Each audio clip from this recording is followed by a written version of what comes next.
तक की सबसे बड़ी खबर आ रही है दक्षिण चीन सागर से। दक्षिण चीन सागर की जंग में आखिरकार कूद गया है भारत। चीनी रक्षा मंत्री और भारतीय रक्षा मंत्री आमने सामने आ चुके हैं और अमेरिका दक्षिण चीन सागर में जो चाहता था भारत ने वही कर दिया है। और भारत ने जो किया है वो चीन के मंसूबों को पूरे तरीके से तबाह कर रहा है। एक बड़ी लड़ाई, एक बड़ी जंग अब शुरू हो चुकी है। दोस्तों, अभी 2 दिन पहले ही गलवान घाटी में देश की सुरक्षा के लिए अपना बलिदान देने वाले भारत के 20 वीर जवानों की पहली बरसी की गई। पता नहीं चीन ने अपने सैनिकों को यह सम्मान दिया होगा या नहीं है। इसके अलावा भी दोस्तों बहुत कुछ आज हम अपनी इस वीडियो में आपके लिए लेकर आए हैं, इसलिए दोस्तों इस वीडियो में अंत तक जरूर बने रहिएगा। और दोस्तों, अगर आप भी चाहते हैं कि दक्षिण चीन समुद्र में भारत का तिरंगा लहराए तो कमेंट बॉक्स में भारत माता की जय जरूर लिखिएगा। खैर दोस्तों, पूर्वी लद्दाख में डिसएंगेजमेंट प्रोसेस को पूरे 5 महीने होने वाले हैं, लेकिन चीन अभी भी यहां से पूरे तरीके से पीछे हटने को तैयार नहीं है। वो किसी सांप की भांति एलएसी पर कुंडली मार कर बैठा है। भारतीय सेना की ओर से बार बार समझाने के बाद भी चीन अपनी नाकामयाब गतिविधि रोक नहीं रहा है, बल्कि इस विवाद को और भी ज्यादा पेचीदा करने पर जोर दे रहा है। इंडियन आर्मी और सरकार चीन को बार बार समझाकर तंग आ चुकी है। अब दोस्तों, सामने वाला ही सुनने के बावजूद वही गलती दोहरा रहा हो तो उसे करारा जवाब देना भी बहुत जरूरी हो जाता है। चीन जिस हिसाब से एलएसी पर हथियारों का भंडार तैनात कर रहा है, उसे देखते हुए सेना ने भी एक कदम आगे बढ़ाते हुए सबसे बड़ा फैसला लिया है।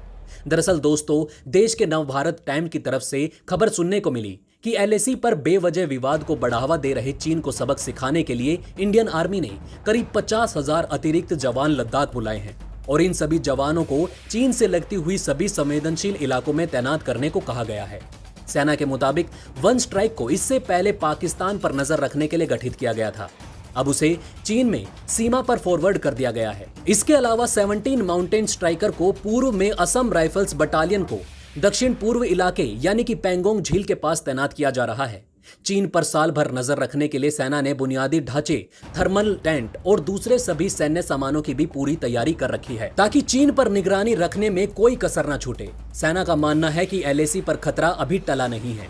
चीन बड़े ही अजीब ढंग से अपनी सैन्य गतिविधि को आगे बढ़ा रहा है। ऊपर से भले ही चीन शांत दिखता हो, लेकिन उसके सैन्य अड्डों पर क्या प्लानिंग चल रही होगी इससे हम अनजान हैं। हमारी तरफ से कोई कमी ना रहे, इसलिए हमने सभी सैन्य तैनाती बढ़ानी शुरू कर दी है।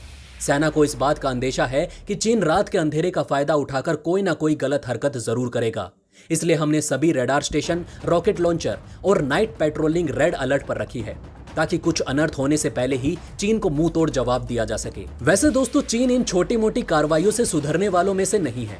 आपके मुताबिक चीन को ऐसा क्या सबक सिखाना चाहिए जिससे वो मरते दम तक याद रखे? हमें कमेंट करके अपनी राय जरूर बताइएगा। नहीं दोस्तों, दूसरी तरफ दक्षिण चीन सागर में अब भारत ने एक ऐसा काम कर दिया है जिसकी कल्पना चीन ने कभी नहीं की होगी, और ये काम भारत के रक्षा मंत्री राजनाथ सिंह ने बिल्कुल ऐलान के साथ किया है, वो भी चीनी रक्षा मंत्री की आंखों में आंखें डालकर। दरअसल दोस्तों, दक्षिण चीन सागर इस वक्त एक नई जगह बन रही है दुनिया की लड़ाई के लिए। कहा तो ये भी जा रहा है कि इसी जगह से विश्व युद्ध शुरू होगा, क्योंकि इस जगह भरा हुआ है खजाना और चीन इसी पर किसी न किसी तरीके से कब्जा करना चाहता है। उसने फिलीपींस के कई द्वीपों पर कब्जा कर लिया है। मलेशिया के ऊपर भी उसके लड़ाकू विमान उड़ान भरते हैं और ये कहा जाता है कि वो अपना रूटीन वर्क कर रहे हैं और वो किसी के भी क्षेत्र में नहीं जा रहे। मतलब कि मलेशिया के इलाके को भी वो अपना मानते हैं और ताइवान को तो वो अपना मान ही चुके हैं। इस पूरे इलाके में बिल्कुल फफूंदी की तरह चीन बढ़ रहा है और न सिर्फ चीन यहाँ पर अपनी पकड़ बनाना चाहता है, बल्कि कृत्रिम द्वीपों का निर्माण भी कर रहा है। अपनी नौसेना को भी बहुत उन्नत कर रहा है। इसका अंदाजा दोस्तों आप इसी से लगा सकते हैं कि जैसे ही इस इलाके में अमेरिका का युद्ध अभ्यास खत्म हुआ, वैसे ही चीन ने अपने पूरे फ्लीट को उतार दिया। वैसे युद्ध अभ्यास के बाद चीन की हरकतों को देखते हुए वापस से अमेरिका ने अपने एयरक्राफ्ट कैरियर ग्रुप, जिसमें यूएसएस रोनाल्ड ड्रैगन शामिल है, उसे दक्षिण चीन सागर में वापस से उतार दिया। चीन बार बार अमेरिकी नेवी को मना करता है, लेकिन G7 की मीटिंग के बाद से ये गश्त और भी ज्यादा तेज हो गई है और अमेरिका के साथ अब इस जंग में भारत भी कूद गया है। एशियन देशों की मीटिंग चल रही थी। वैसे दोस्तों आपको बता दें कि ये मीटिंग ऑनलाइन थी, वर्चुअल मीटिंग हो रही थी, जिसमें चीन की तरफ से उनके रक्षा मंत्री वांग फाई और अमेरिका की तरफ से लॉयड ऑस्टिन थे। इसके अलावा Australia, India, Japan, New Zealand, south Korea, Russia, United state, ये सभी देश वहां मौजूद थे। रूस, अमेरिका और चीन, इन सब के बीच में भारत के रक्षा मंत्री ने एक बड़ा ऐलान कर दिया। भारत के रक्षा मंत्री राजनाथ सिंह ने यह कहा कि दक्षिण चीन सागर में वो मुक्त परिचालन का समर्थन करते हैं। दूसरे देशों के क्षेत्रीय अधिकार को देखते हुए शांतिपूर्ण तरीके से इस पूरे इलाके में स्वतंत्र रूप से आवागमन होना चाहिए। ये सीधे सीधे चीन को चुनौती है। दोस्तों, चीन के लिए ऐसा हो गया है कि भारत जैसे बड़े देश ने अमेरिका का खुला समर्थन कर दिया है।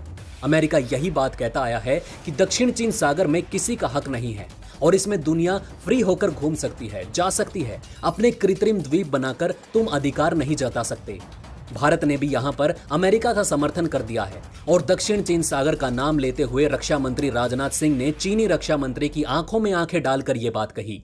और इतना ही नहीं, इतने पर ही वो नहीं रुके। राजनाथ सिंह ने यह भी कह दिया कि इस वक्त जिस तरीके का वातावरण बन रहा है, यह अंतर्राष्ट्रीय शांति और सुरक्षा के लिए एक बहुत बड़ा खतरा है। और इसके बाद चीनी रक्षा मंत्री कुछ भी नहीं कह पाए। पर दोस्तों, इतना जरूर तय हो गया है कि दक्षिण चीन सागर की जंग में भारत भी कूद चुका है। वैसे दोस्तों, आपका इसको लेकर क्या मानना है? क्या भारत ने खुल्लम खुल्ला चैलेंज देकर सही किया या गलत?